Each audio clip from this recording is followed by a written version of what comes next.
kissing my cheek. I don't know what to do now. Can't look at my phone, cause somehow it knows to remind me that it's over. Oh, I finally looked at your Instagram stories, took down all your pics from the walls. I thought that I want somebody to hold me. It's not like me to not move on. 1 month in was horrible, and yeah, I couldn't sleep. Then 2, I finally did, but you invaded all my dreams. Then 3, I felt like dying, and then 4, I couldn't breathe. 5 months, you're still with me. I still play our songs in the car, and I still check my phone, think you're calling. I still sometimes pretend you're here when you're not.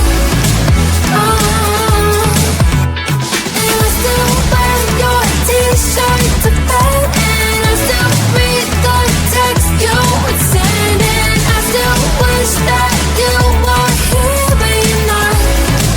I wish you're gone. Thought it'd be a little clearer after some time, and I would see only me in the mirror, but you're still here looking at me. So when you said forever, was it a lie? What did you mean? Was the story really over? You know, in my book it was you and